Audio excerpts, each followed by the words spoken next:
The most dangerous people are not always the ones who attack you openly. Some of them smile. Some of them help you. Some of them tell you they love you. But there is one moment that reveals everything. It is the moment they realize they can no longer control you. Most people think you learn who someone really is by watching how they treat you when life is easy. But the truth is different. You learn who they are the moment you stop obeying them.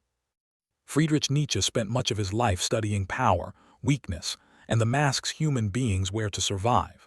He believed that control is often disguised as love, as loyalty, even as concern.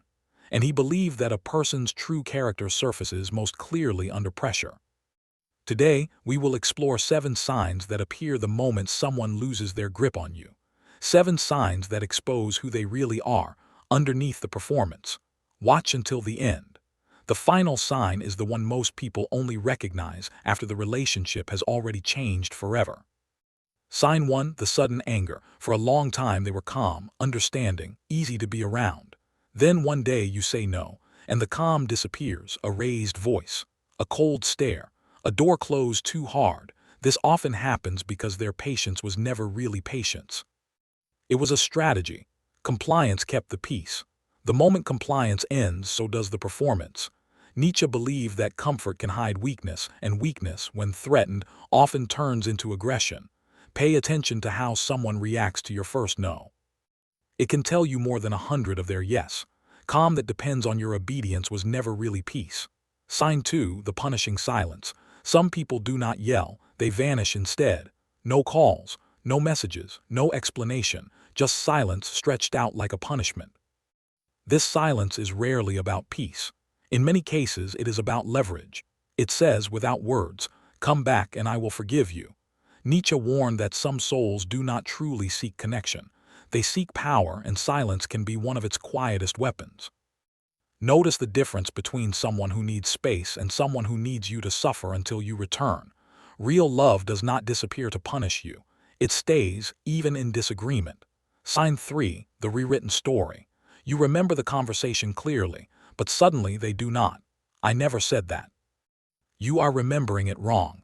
You are too sensitive. Slowly, you may begin to doubt your own memory, your own judgment, your own reality. This is one of the oldest tools of control, making you question yourself so you stop questioning them. Through a Nietzsche-inspired lens, this is the weak grasping for power over the strong, not through strength but through confusion. Write things down if you need to. Trust the version of events you actually lived, not the version they are selling you.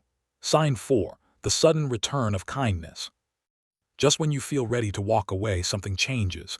They become warm again, generous, attentive, almost like the beginning. This is not always healing. Often, it is a response to losing control. Kindness that only appears when you try to leave is not always kindness.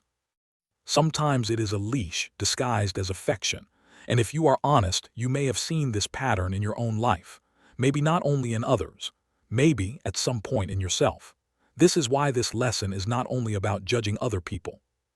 It is also about examining your own patterns, your own fears, your own need for control. Nietzsche reminds us that self-honesty is often more painful and more necessary than honesty about others. Ask yourself if the warmth returned because they changed, or because you finally stopped waiting for it. Sign 5, the public performance. In private, they may be cold or dismissive or difficult, but in front of others, everything changes. Suddenly, they are caring, supportive, even the victim of the story. This performance can protect their image while quietly damaging yours. Nietzsche believed that many people fear the opinion of the crowd more than they value the truth. So they perform for the audience, even while mistreating the one person who knows the truth best. Judge someone by how they treat you when no one else is watching. Do not mistake an audience's applause for someone's real character. Sign 6, the search for a new target. Sometimes the fastest way to see the truth is to watch what happens after you leave. Often, though not always, another person quickly takes your place. A new friend, a new partner, a new admirer given the same attention you once received. This can reveal something important. The pattern was rarely about you specifically. It was about the need for someone, anyone, to control. Nietzsche would likely have seen this as a hunger, not for connection but for dominance. a hunger that simply changes its target. Let this free you rather than wound you. Your worth was never the problem. Their pattern was. Sign 7, the quiet disappearance. This is the most dangerous one, not because it is loud, because it is silent. When anger fails, when silence fails, when guilt fails, when kindness fails. Some people simply disappear without explanation, without closure. This can feel like heartbreak, but often it is information. It reveals that what looked like love or friendship or loyalty may have only ever been about control.